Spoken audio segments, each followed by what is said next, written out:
Assalamualaikum warahmatullahi wabarakatuh. Waalaikumsalam warahmatullahi wabarakatuh. Baik, kami dari kelompok Super Jupiter ingin mempresentasikan tentang land balancing. Yang dimana land balancing ini artinya adalah penyimbangan penyimbangan beban kerja. Selanjutnya, kelompok kami ini terdiri dari 5 anggota. Yang pertama saya sendiri, Main Bahtiar. Yang kedua Dimas Anji Taudinani. Yang ketiga Isa Ramadan. Yang empat itu Muhammad Rifki Fadilah, yang kelima yaitu Susilo Arya Kusuma. Kami lanjut untuk presentasinya. Yang pertama itu land balancing, ada beberapa ketentuan di sini. Tujuan land balancing ini untuk meningkatkan fleksibilitas dan skala produksi. Dan dalam land balancing ini terdapat sebuah tujuan, yang itu diantaranya menentukan take time, studi waktu, atau yang disebut time machine study. Terus yang selanjutnya itu ada di menentukan take time dan uji coba dan evaluasi. Di sini kayak apa namanya? Setelah di line balancing itu kan pemerataan terjadi apa? Diidentifikasi namanya bottleneck. Nah, ini diuji coba dan evaluasi untuk controlling lah ini apakah efektif setelah line balancing atau tidak. Dan ada namanya tujuan line balancing ini itu mengurangi bottleneck dalam produksi, meningkatkan produktivitas dan menekankan biaya produksi.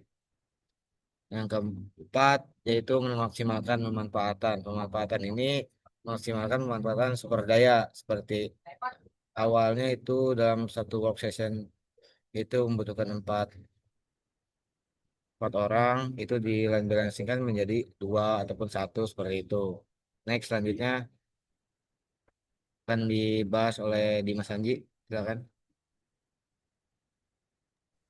Oke, Oke, selanjutnya selanjutnya ada line ada balancing. land balancing. Land balancing adalah metode untuk menyusun alur kerja dalam lini produksi agar Setiap setiap stasiun memiliki kerja yang beban kerja yang seimbang. selanjutnya Selanjutnya, untuk tujuannya tujuannya adalah untuk untuk memastikan memastikan bahwa waktu proses proses di setiap stasiun kerja jalan sejalan dengan ideal time waktu ideal yang dibutuhkan untuk memenuhi permintaan pelanggan atau tanpa keterlambatan atau pemborosan sumber daya.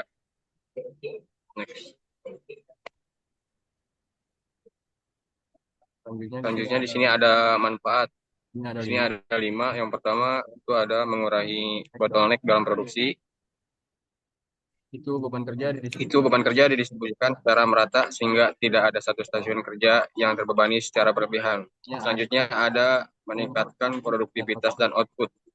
itu Itu agar agar aliran jadi produksi lebih menjadi lebih lancar, mengurangi waktu tunggu antar tunggu antar proses. Yang juga ketiga ada menekan biaya menekan biaya produksi. produksi. Itu untuk Itu mengurangi untuk pemborosan mengurangi pemborosan sumber dalam bentuk waktu daya, baik kerja dalam maupun bentuk bahan waktu, baku tenaga kerja, maupun bahan baku. dan Yang memaksimalkan keempat, ada memaksimalkan pemanfaatan tenaga kerja dan mesin, itu setiap operator yaitu setiap operator dan mesin digunakan secara optimal sesuai dengan kapasitasnya. kerja Selanjutnya yang terakhir ada meningkatkan dan fleksibilitas dan skalabilitas produksi. itu untuk Itu untuk yaitu yaitu perusahaan perusahaan lebih mudah menyesuaikan lebih mudah menyesuaikan lebih diri. mudah menyesuaikan diri terhadap perubahan permintaan pasar.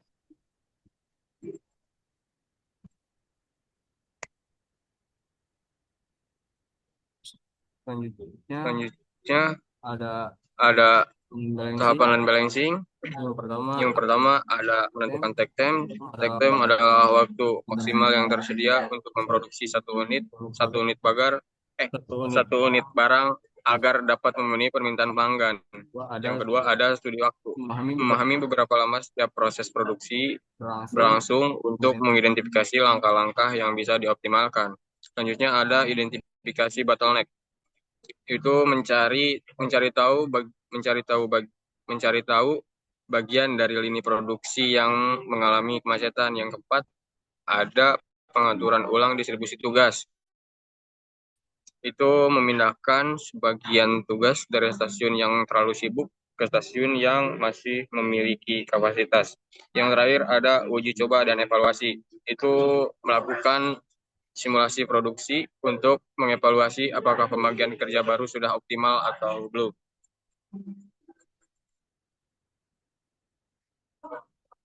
Selanjutnya akan dilanjutkan oleh teman saya.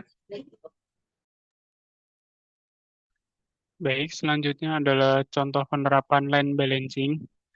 Di pabrik perakitan mobil, analisa takt time dilakukan untuk menentukan stasiun kerja untuk memakan stasiun kerja yang memakan waktu lebih lama dan tugas dibagi untuk mengurangi antrean. Terus selanjutnya adalah dalam industri elektronik, penggunaan alat bantu otomatis dan alokasi ulang tenaga kerja membantu meningkatkan kecepatan produksi. Selanjutnya adalah di pabrik minuman kemasan, penggantian mesin pelabelan dengan model yang lebih cepat dan pengoptimalan tata letak pabrik meningkatkan efisiensi.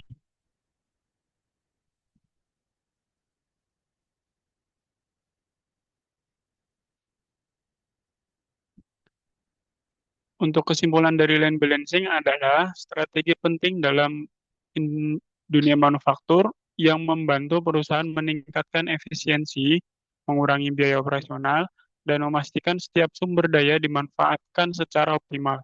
Dengan penerapan yang tepat, perusahaan dapat mencapai produktivitas yang lebih tinggi dan fleksibilitas dalam menghadapi perubahan permintaan pasar.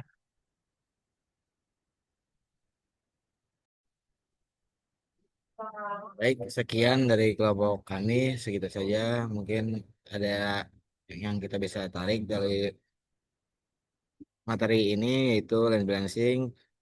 Ini membantu perusahaan meningkatkan efisiensi, mengurangi biaya operasional, memastikan sumber daya dimanfaatkan secara optimal. Yang dimana maksudnya sumber daya dioptimalkan ini untuk penyesuaian antara apa antara beban kerja dan work session seperti itu. Kami dari kelompok Super Juniper minta maaf jika ada kesalahan kata. Saya akhiri. Wassalamualaikum warahmatullahi wabarakatuh. Waalaikumsalam warahmatullahi wabarakatuh.